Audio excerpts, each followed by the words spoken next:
Speaker Martin Roque. Oh, eto na. Finally, nasa mainstream media na. Mainstream! You are late. Ha? Bakit? Ngayon lang yan lumabas sa mainstream media. Nagtatanong lang po, hindi ko po kayo pinagbibintangan ha. Kasi pinagpiestahan na sa social media, sa mga vloggers, etong video na ito. Why only now? Nagtatanong lang po. Di, ako ba pwede rin magtanong sa media? Kasi baka sa politiko bawal, sa media pwede ba ako magtanong? Tanong lang po ha. Romualdez ng isang OFW sa Japan na supporter ni Vice President Sara Duterte. Nang makita ng OFW si Romualdez, sabi ni Rochelle Robinson, Coach Oli, boses ng pera. pau siya at kinamayan pa ang House Speaker. Pero hindi na niya binitawan ang kamay ni Romualdez. Galing galing na pa. Hindi na niya binitawan ang kamay. Siyempre. Nagbuklat ng notebook ang OFW na may nakasulat na please support VP Inday Sara Duterte. Natusok pa nga si Romualdez ng maliit na Philippine flag na hawak ng OFW. Ako ay simpleng tanong lang. Balik natin. Nagkataon lang ba? O talagang pag weekend, wala kayong updated na balita? Kasi, nakakapagtaka, laos na sa social media, ngayon nyo lang binalita.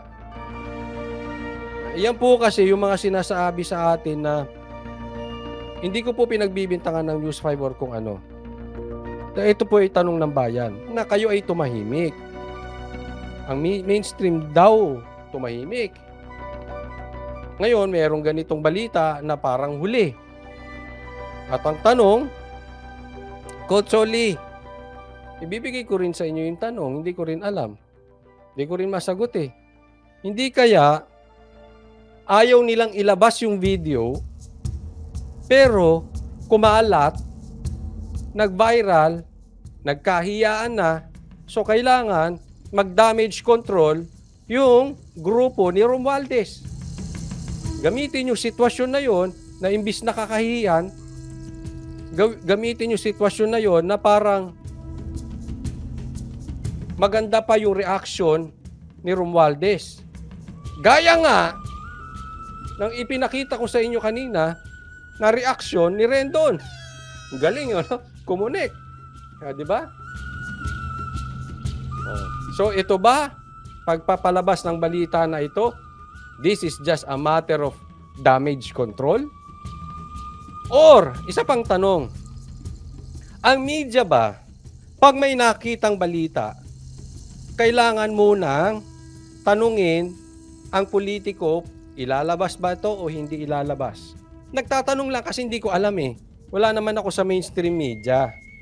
So, kung may mga ganong transaction, ganong na lang, communication, wag transaction, pangit ng transaction. May ganong communication na, ito may video kaming nakita, nagbabiral. Ilalabas ba namin? Ibabalita ba namin? Or, hindi na kailangan magtanong ang mainstream media, ibabalita agad.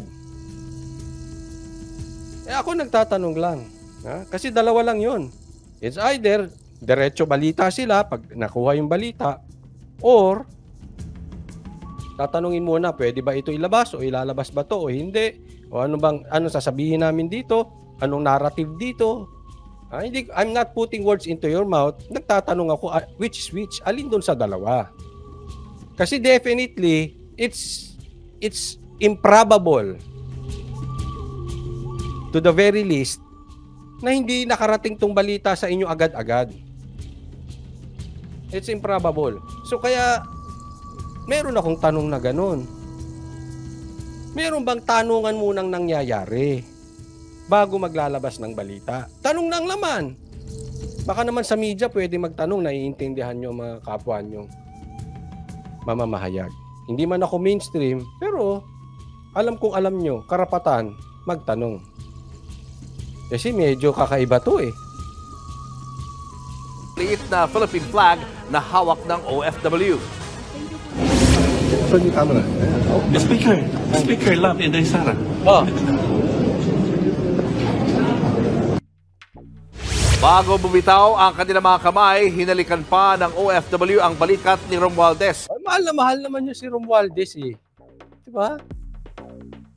No bad intention. Sabi ni Garski, pag tungkol sa admin ngayon, kailangan may approval. Oh my golly, wow. Totoo?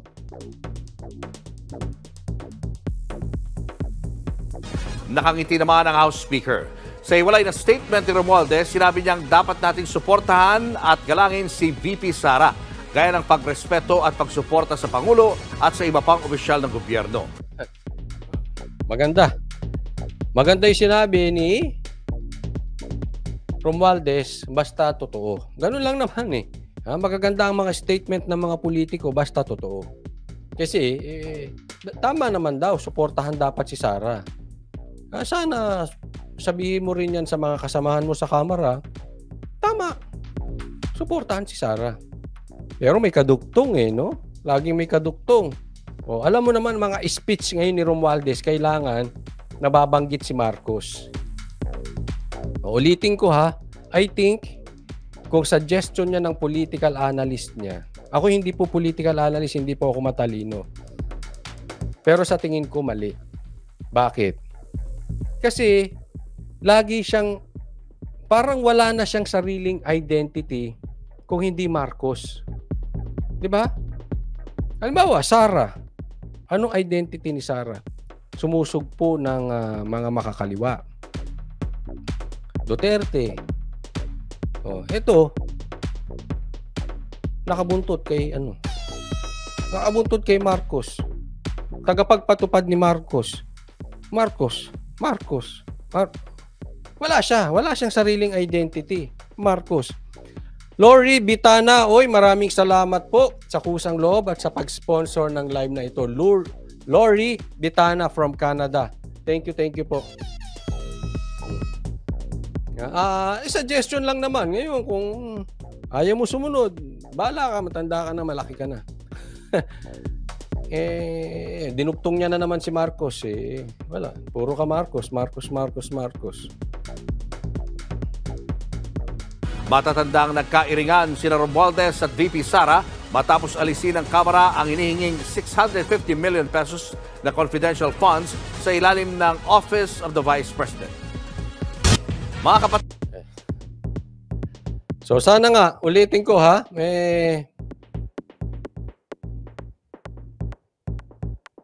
let's always give a chance. Malay natin sa 2024, magkasundo na sila, magtulungan sila sa pagsugpo ng mga makakaliwa.